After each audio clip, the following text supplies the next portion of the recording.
Hi everyone, welcome back to Power of Storytime. Today we're joined again by author Michael Foster. We really appreciate you tuning in. If you've missed the first couple of Power of Storytimes, they're on our Facebook page, YouTube channel, and now also on michaelscabinbooks.com. So you can catch up there with some of the interviews. And we do this every Wednesday at noon Pacific time, and every Friday at 5 p.m. we read from one of our other adult novels or books.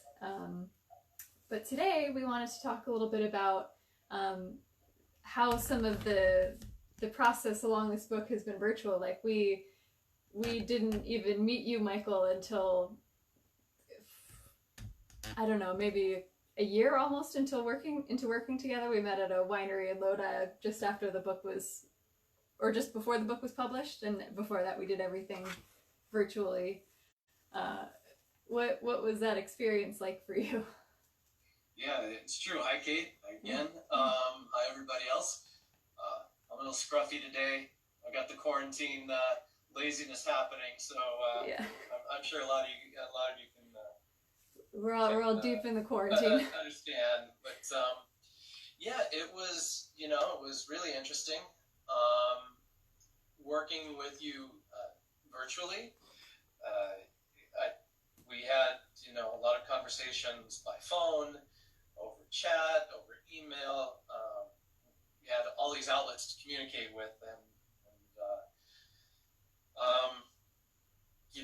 one of the odd moments I thought is for book one.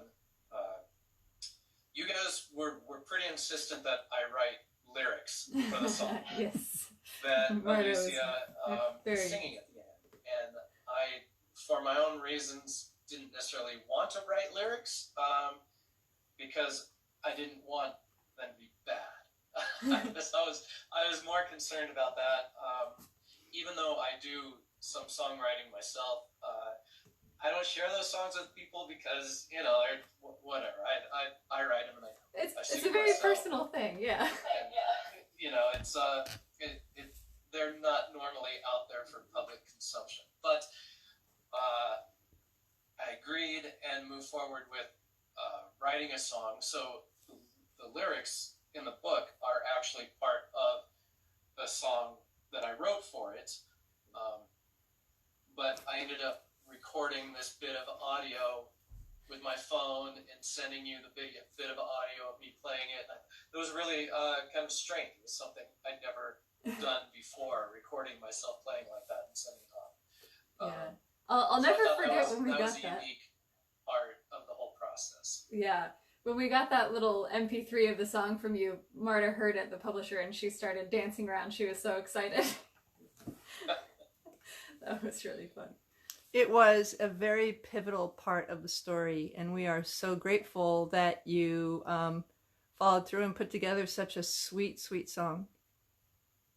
Well, thank you. It's something I may have to do again in the future. No spoilers, but... Yeah, it ended up being kind of pivotal, didn't it? Mm-hmm. Yeah. And then another really neat thing we were able to do is we met someone at a horse show randomly who introduced us to a teacher who was on board to get some of his middle school English students to early read the book and then meet up with us in a little virtual chat and give feedback before the book was published. And here, one of the girls, Emily, said about the book after reading it, that Moose Beach is an enchantingly magical tale about finding friends in the unlikeliest of people and working together with them to achieve your wildest dreams. How did you enjoy working with and chatting with the kids? I never considered the whole creation, editing, and publishing process that goes into a book. This having been my first one. And so the idea of early readers, it wasn't something I thought about before. So, of course, I thank you guys greatly for putting that together. I was amazed. I thought it was just wonderful. And, of course, in hindsight, it makes sense to get this kind of feedback so that we can polish the book the best it can be before final release. But I loved being able to give this opportunity to these kids, you know, to be involved early in the book. I know as a reader myself, I would love to be to have those opportunities. I was extremely grateful to them, and I was really pleased with how well the story touched many of them. But also there was some critical feedback that was fantastic as well. And in fact, one person called out a continuity error that I had completely missed.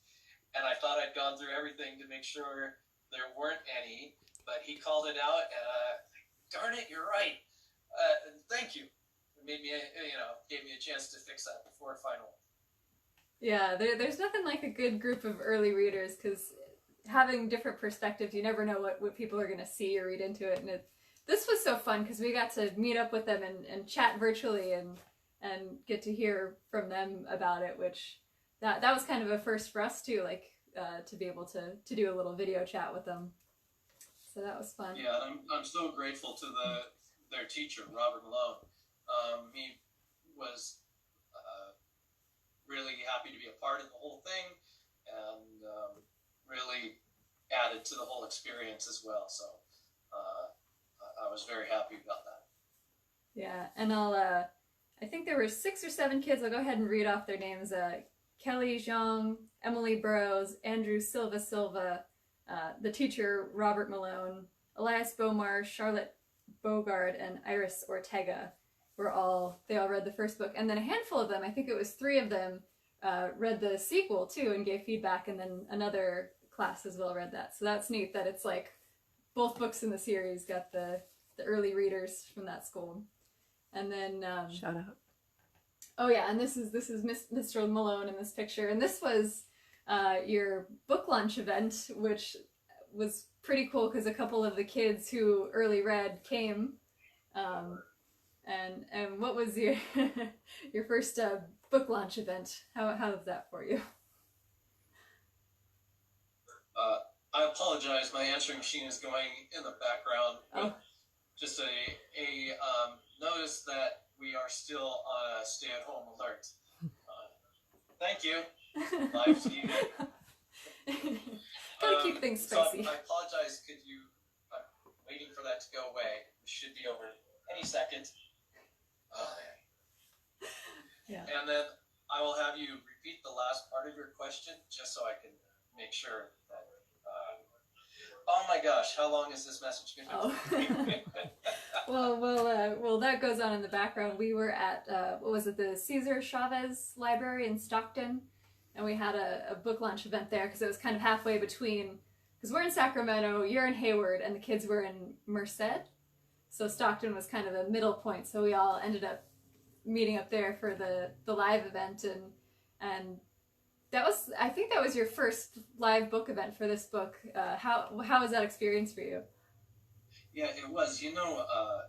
Stockton is my hometown. I live close by now, but growing up as a kid, that is a library I would go to. I think I love the layout of that library, all the different levels and everything. It's always, it feels good to go in there. Yeah. But I hadn't been in there years, decades. So to go back to my hometown and do this reading, my first ever, in this library. First I was nervous, of course. Oh yeah.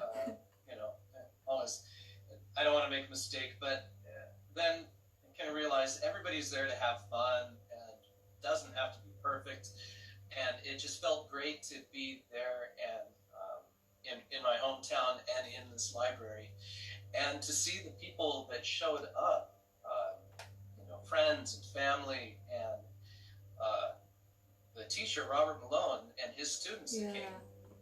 They had quite a long drive to be there, but they came too, and that was just. It was amazing. I'm so thankful for that. It was the first time we got to meet the kids in person, and they were so starstruck by you. It was like they saw a rock star or something. It's just very strange for me because, and now I have a plane flying by. So. Yeah, we've got a lawnmower going in the background here. But yeah, that's very strange for me because I certainly don't feel like any kind of celebrity. I'm just me. But it was also really fun. I got to meet the kids' parents, and in some cases their grandparents, who were really excited for their grandchildren that were able to be a part of this. And that touched me as well. I didn't expect that. And to see the pride that the parents and the grandparents had that their children were able to help participate and craft this book, that was amazing. The peanut gallery must speak. I remind you guys of that day. There was pouring rain. We all drove to the library in the pouring rain, and Mr. Malone and his students and their families. There was a sports event, so we didn't get a lot of the children, but they drove all the way up from Merced in a driving rainstorm, and for that we are eternally grateful. That's true. I forgot about the rain. Yeah. And it wasn't a light rain. It was coming down hard. I remember that. I was carrying the books into the library, and I thought everything was just going to get soaking wet. But, it's like precious cargo. Got to save the books and everything. Yeah. Yeah. But that really was a fun event, and it's such a beautiful library. Like you were saying, it's just kind of big and expansive. It's a central library for Stockton, so it's a very impressive place, and we were excited to be able to have it there. And it's so neat that it's got significance to you too. Yeah, that was great. That was great. All right. Okay, well. Was there anything else before? I know you've got more work to do today, and we'll get into the reading in a little bit here, but any other remembrances from working with the kids or the book launch? I do, and I wish I could stay longer. I'll say, I'm sure we'll talk about this again in the future, but many of those kids were invited back to help with book 2, and we had some other people invited as well. It's definitely it's humbling, and it's always welcome, and I appreciate you guys for setting that up, and all the participants who gave their time to help do this. So yeah, thank you. Yeah, thank you for joining us. It was really fun talking about this and reminiscing, because that was a really cool experience working with the kids and Mr. Malone. They're such good sports, and really, really good feedback from them. All right. Well, have a wonderful day, and everybody enjoy the upcoming reading, and I hope to see you again in the future. All right, awesome. Thanks for joining us, Michael. All right, so last week we left off on, we were just getting to chapter 10, Traveling Companions. And we have some more review quotes and things from the kids that they said after they read it, but there's a few spoilers in it, so we're going to read those at the end, because we're going to meet some important, and a very important character in these couple of chapters. So we'll go ahead and get into it. Chapter 10, Traveling Companions. As the group proceeded down the ancient trail, one problem was immediately made apparent. Fiona's hair was just too short to hang on to, and with no mane to grab, anytime they moved faster than a walk, Alicia would immediately start slipping from one side to another. Trying to keep her balance on Fiona's small frame was an impossible task, and there were hills to climb ahead. She needed to figure out something to help her stay put, so Fiona could move freely. Wait, Alicia exclaimed. I think we need to figure out a solution here. I'm slipping too much. This just won't work at any speed faster than we are already going. You could gather twigs and pine needles and build a nest on her back, Briar offered helpfully. Mickey stared at the bird incredulously. That is ridiculous. Humans don't ride in nests. He looked at Alicia. You don't ride in nests, do you? Of course not, Alicia laughed. Thank you for the suggestion. Briar, but no, we need to come up with another solution. If only we had some rope. Alicia looked around, but didn't see anything lying on the ground that could be used. What about that? Mickey asked. Alicia looked up towards where he was pointing and saw long strands of black moss hanging from the tree branches. That's called witch's hair, Mickey eagerly explained. The legend goes that on some nights when the sky is clear and the moon is full, witches go flying through the woods and they have to dodge trees here and there. The long black hair gets caught in the branches. Maybe we could use that. I have many cousins that know how to weave, and I learned a thing or two from watching them. I can help, said Briar. I can climb up in the high tree branches and choose some free, Mickey said, not wanting to be left out. That sounds like a wonderful idea, said Alicia, smiling at her helpful friends. Fiona, would it be okay with you if I tied something around your neck to hang on to? She closed her eyes and sent a mental image to Fiona, imagining what the yet-to-be-woven thing would look like. As long as it's not too tight, Fiona thought back. If it helps get us to Grand Tree faster and end the drying, I can tolerate it. Great, Alicia said, conveying to the rest of the group Fiona's response. Let's get started. Together, the three of them worked to design the contraption, with Mickey climbing up and down the tree branches, each time bringing back another mouthful of witch's hair, its long length trailing behind him as he moved. Briar quickly showed Alicia what he had learned from the other birds, and they both worked on weaving the strands into a long, strong, continuous piece. Alicia looked around at her small group. It filled her heart with warmth to see everyone putting aside their differences and working as a team to solve their problem. It took quite a bit of witch's hair and quite a bit of time, but in the end they created a loop that was strong and fit snugly around Fiona's neck, without being too tight, of course. Alicia climbed once again onto Fiona's back and grabbed a hold of the woven strap. Remembering the scratchiness of her friend's hair, Alicia jumped back off and draped her towel, which she usually wore tied around her waist, around Fiona's middle. It was not quite big enough to tie the ends together, so Mickey scampered back up to the tree for more witch's hair, so that another shorter length of rope could be woven to secure the blanket on Fiona's back. When that was done, Alicia climbed aboard, wiggled her bottom to make sure she and the towel were secure, and proclaimed, "I think I can manage much better with this. Thank you, everyone, for your help." She sent Fiona a silent question and said aloud to her friends, "Is everybody ready?" A chorus of "yes" filled the air as Fiona looked around and gave Alicia a knowing glance of approval. With that, the group headed out toward what end she did not know, but this time of bonding and problem solving made her hopeful for the future. They made good progress now that Alicia felt more secure, thanks to the neck strap on Fiona.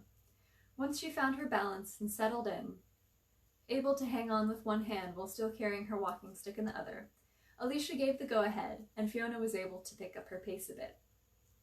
The trails flew by underneath them. Alicia almost felt like Briar, flying through the woods with the wind blowing her hair out behind her. She was a natural athlete, so riding Fiona was surprisingly easy. Alicia could see snakes and other small creatures scurrying out of Fiona's way. Briar kept pace with them above, taking pleasure in spending time with his unlikely companions. Mickey, too, felt the sense of speed that he had never experienced before, riding on the girl's shoulder, holding securely onto a lock of hair and feeling the wind in his face. It was a wonderful sensation. Alicia was in such good spirits that she started singing some of the songs she had learned from her father. Songs sung at family barbecues or around campfires in the evening as her father softly strummed the guitar. Briar tried to join her song, but despite being a bird, his singing voice was more of a screech that quickly had the others politely asking him to simply listen. The next few days were spent riding, harvesting berries, and stopping for small drinks of water whenever it was available. They were all getting tired and thirsty from the long trip, but kept up light conversation so their mood wouldn't turn sour. Mickey told Alicia more stories about what it was like to be a squirrel and harvest food to store up for the cold winter months, when he would sleep for long stretches of time. And this is Fiona being ridden by Alicia and the contraption that they all devised together as a team. He talked about venturing out at night, always careful to watch the shadows for telltale signs of an owl gliding silent as a feather above. Alicia knew rodents were a part of the owl's food chain and was happy that this little guy, her new best friend Mickey, was so smart. Briar taught her the ways of the birds, including which bugs were the best and which you should leave alone because they released a most awful taste in your mouth when you picked them up. Alicia was positive that all bugs released an awful taste. He also described what it was like to simply open your wings and feel currents of air pass beneath, knowing exactly which way to tilt and turn to follow them to your destination. Fiona told her all about the highlands and how exhilarating it was to bound through the meadow, stirring up pollen in the scents of flowers around you as you raced through. She talked about how bright the colors appeared to her huge liquid eyes, and how clear the sounds were to her huge pointy ears. These words were accompanied by an onslaught of images that were dazzling and almost too confusing for Alicia. But she took it in with wonder, seeing the world through the deer's eyes. She had never been so intimately attached to an animal before, so this experience, actually seeing the world through Fiona's eyes, was unexpected and incredible. The others could not hear Fiona's words, nor it seemed could Fiona understand Mickey or Briar. So Alicia became the translator for the group, thus reinforced everything she was learning through repetition. Alicia acquired even more knowledge about the woods than she had ever imagined possible, and in turn told stories about her own world. The animals were fascinated to hear about roads of solid stone and machines that had no mouths to sing with, yet created beautiful music. They asked her to tell them again about the giant birds of metal that weren't actually birds, but flew through the skies anyway. The story confused Briar more than he had ever been in his life. How could anything fly without wings that did not flap?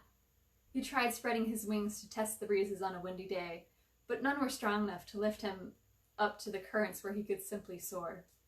Alicia could not explain why that was, or how her flying machines could get into the sky without flapping the wings she had described. Fiona and Mickey had to admit they were confused as well. Though her stories left her friends befuddled, learning so much about the forest transported Alicia to thoughts of her previous life and telling her dad what she wanted to be when she grew up. The memories brought with them her feelings of uncertainty. How long had it been? A week now? More? She was losing her sense of time, being out here in the forest. With everything she was learning, Alicia would have made an amazing botanist. But that dream was gone now, wasn't it? Did they even have jobs on the wild side? Would she ever see another human being? Or like Mowgli in one of her favorite stories that mother would read to her, was she doomed to live out her life in the company of wild beasts? At least Mowgli eventually escaped the jungle and returned to the ways of man. Would she discover a way back as well? The more time passed, the less likely it looked. On this particular day, she was pulled from her thoughts by the sudden awareness of the landscape changing. They entered an area of barren trees. Clearly, a fire had swept through this mountainside, probably caused by one of the many lightning strikes that occurred during the stormy season. It must have happened recently because, as of yet, there was no new growth coming from the seeds buried in the soil, which awaited fire to crack their shells and allow them to sprout. All that remained were a few charred trunks pointing to the sky, like... The words of Briar came flooding back to her. Long, stiff hair like the burnt remains of trees after a forest fire. Oh no. Fiona, we need to get out of here immediately, Alicia thought with urgency. Why? What's wrong? What's wrong? I think we might be on the back of... Suddenly, the entire world around them shook. With a tremendous growl, the earth started lifting. Fiona and Alicia, along with Mickey, began a slow slide down the hill they were on, which was quickly becoming much steeper. With a screech, Briar took flight. From his vantage point, he could see what was happening and became so frightened that his wings froze for a moment and he began to lose elevation. Caw, caw! Oh no, oh no! They had found Bristleback. And even worse, much worse, Bristleback had found them. And this is Chapter 11, The Last Mountain. Their slide down the mountain continued to accelerate. Alicia lost her grip on the makeshift strap and tumbled from Fiona's back, barely avoiding crushing Mickey in the process. Faster and faster they went as the mountain around them came to life in the form of a troll. Alicia scrambled to try and grab onto something, but as she had seen, nothing was growing here, and the only features were the giant strands of hair that looked like burnt trees. It took everything in her power just to roll enough left or right, dodging the stiff hairs. Amazingly, she still retained her grip on the walking stick, which she tried digging into the ground ahead of her. The speed of her descent was reduced slightly, but not enough to have any real effect, and she continued to plummet toward the ground. Fiona lunged forward, grabbing quickly for the back of Alicia's shirt. She caught it in her front teeth and dug her hooves in hard into the ground. For a moment, it seemed like their slide was slowing, and a quick flash of hope burned in Alicia's chest. Suddenly, there came a loud, ripping sound, and Alicia tumbled away from the deer, her shirt torn. As the hill continued to become steeper, Fiona lost her footing as well, and once again began to slide downhill at a quickening pace. It appeared there was no way to stop their descent to the bottom. The bottom was quickly approaching. "What do we do? What do we do?" Mickey, clinging as hard as he could to her flowing hair, chattered into her ear, panicked like he had never been before. "I'm sorry, I'm so sorry, I failed you all," Alicia cried, doing everything in her power to avoid anything that could hurt them as their downhill momentum continued.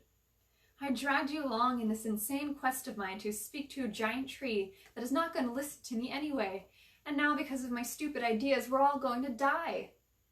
"Be at peace, child," the voice came into her head.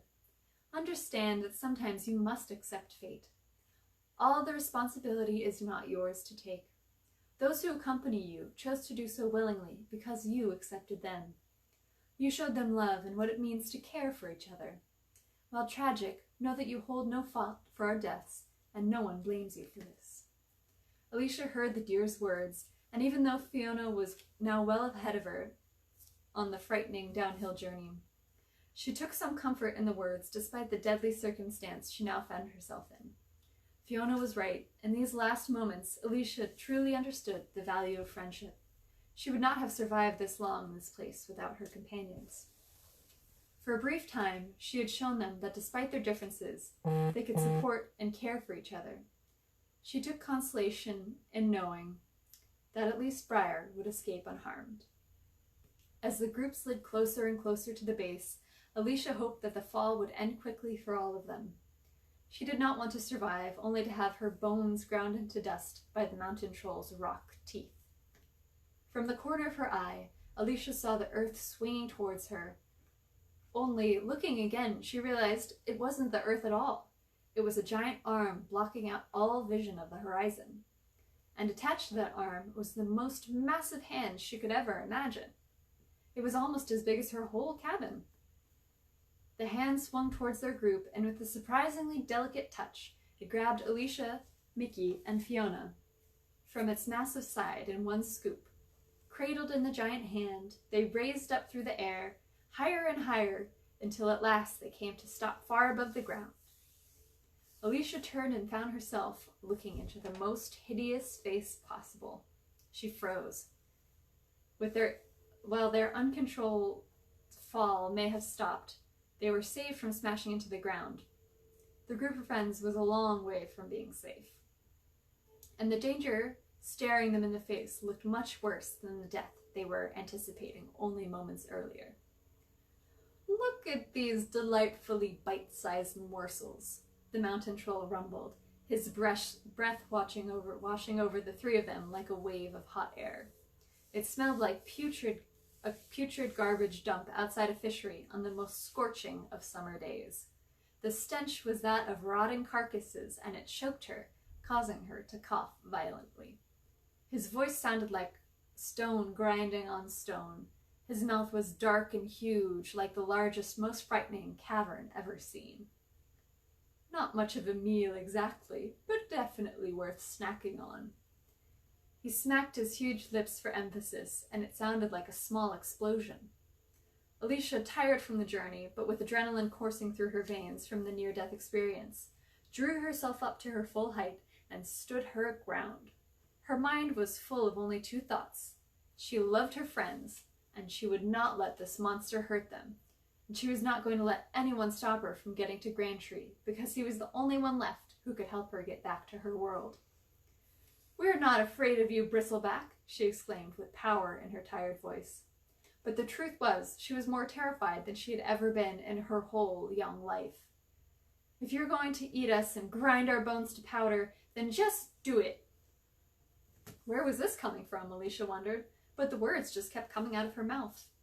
"We don't want to smell your horrid breath anymore, or we may just die right here from the nastiness." She looked closely at his stone teeth and was racked with chills, realizing what they could do. Bristleback's other hand came into view to her right, looking like an enormous stone hill. It was confusing to her senses to watch something so large raise into the air as if it were filled with helium, and light as a feather. She could only stare, following its progress. The hand formed a fist and one huge finger extended towards Alicia and her friends with speed. They tried to dodge out of the way, each moving in a different direction. But how do you avoid a wrecking ball? The finger paused in its forward progress a moment before it would have slammed into Alicia. Then it moved again, hitting her in the side with just enough force to knock her down. It was like being run over by a slow-moving car, impossible to stop, and Alicia fell on her side, holding out her hands to catch herself on the surface of the great palm she had been standing on seconds before. She looked quickly for her friends and saw they were both okay nearby. She had no idea where Briar had flown off to, but felt a moment of happiness for him, truth be told, and a moment of envy about his wings as well. Bristleback withdrew his finger with a low chuckle. "Oh ho ho, so you know my name, do you, little one?" Bristleback questioned the girl. "Tell me, do you believe that knowledge of someone's name gives you the right to insult and judge?" Alicia lay down on the stone hand where she had fallen and bowed her head. Her hair, dirty from endless days of travel, hung in her face. "No," she said softly and quietly. She began to tremble uncontrollably. The brief moment of fight had drained out of her with the realization of the monster's strength, and the feeling they would all die took hold again. "I know many names as well, but you I have never met," the mountain troll mused. "What do they call you? It would only be polite to know who I am having for dinner." Alicia cringed, hearing the double meaning in the troll's words. The fear settled back in, stronger, but she was not ready to give up just yet, and fought to control her shivering. If she could talk with him, maybe she could reason with him as well, like convincing her parents to let her watch one more show before doing her homework, or asking for 30 minutes to play outside, even though it was starting to get dark and the street lights had come on. "My name is Alicia," she said. "These are my friends, Mickey and Fiona." She gestured with one hand towards the two sprawled on her side, both of them staring wide-eyed and frozen. "And there's Briar. Fly." She choked on the word, a sob threatening to bubble up from her throat. This is Bristleback, holding Fiona, Alicia, and Mickey in the palm of his hand.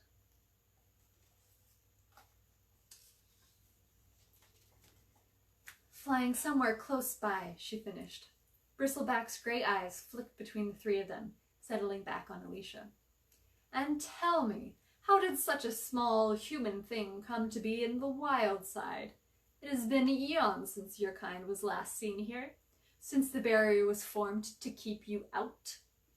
She paused at his question, surprised that he would ask, and thankful for any delay in the horror to come. I just stepped in." "You stepped in? You must have some magic with you," growled Bristleback with a small note of surprise. Alicia almost felt like retching from his foul breath and focused on trying to breathe through her mouth to minimize the smell.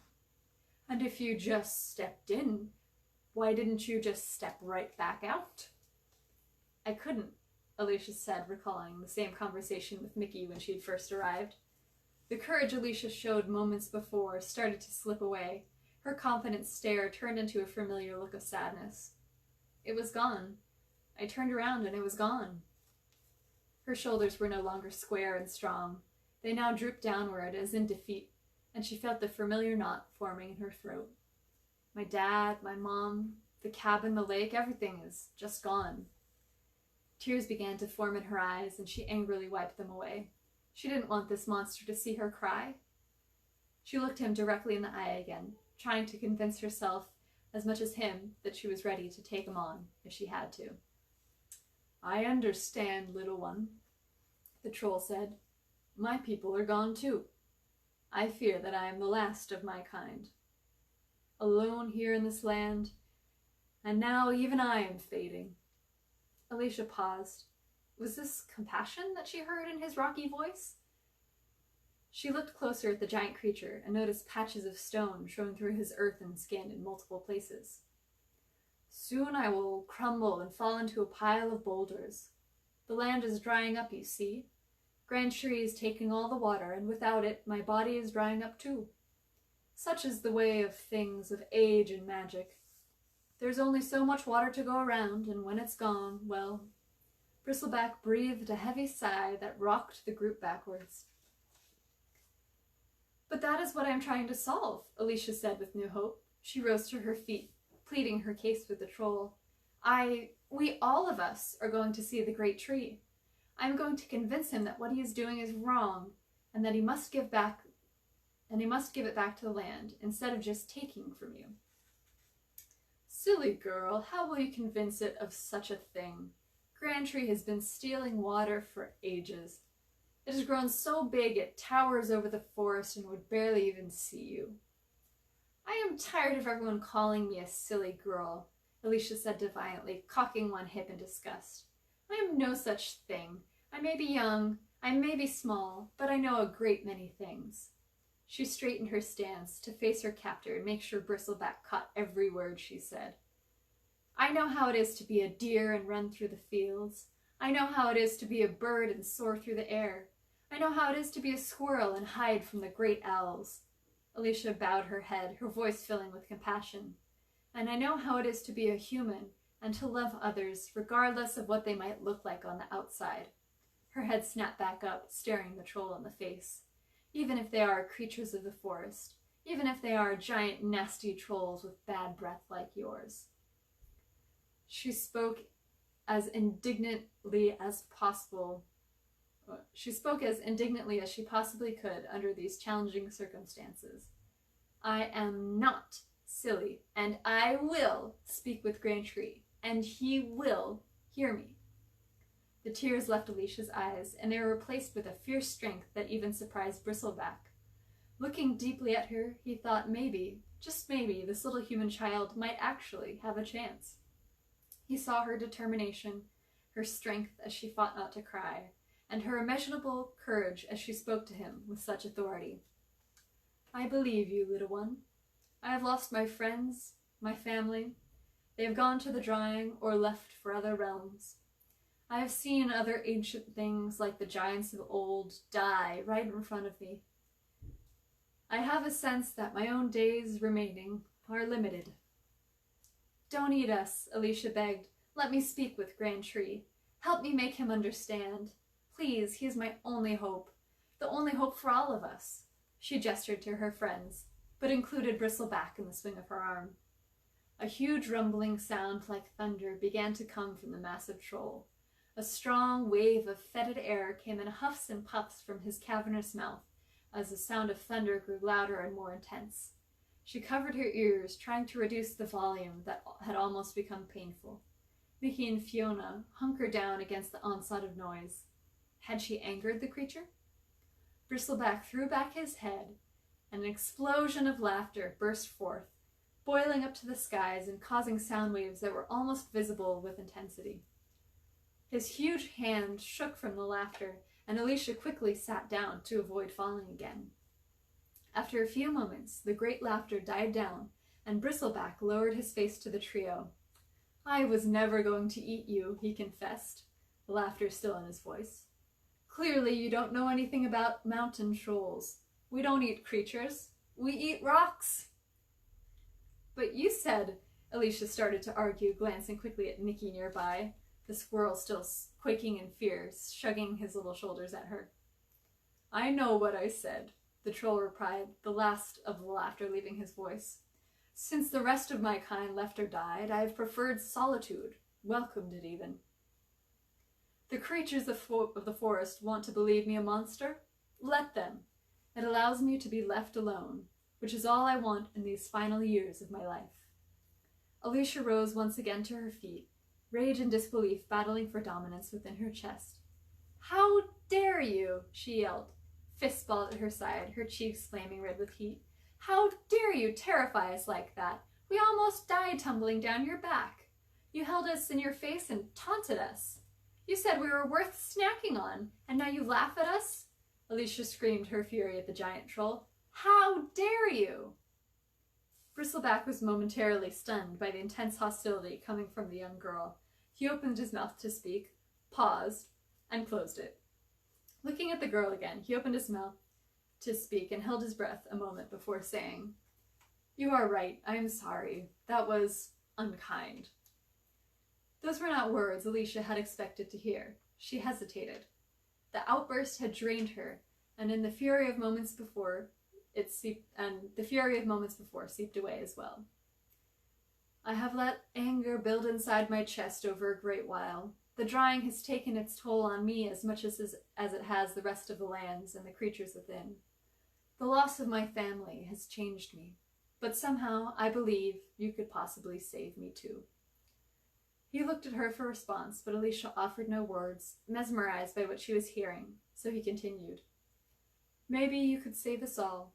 There is strength and power in you that I have not seen in one so small. Like lightning and fire behind your eyes. Perhaps it is something even greater than that.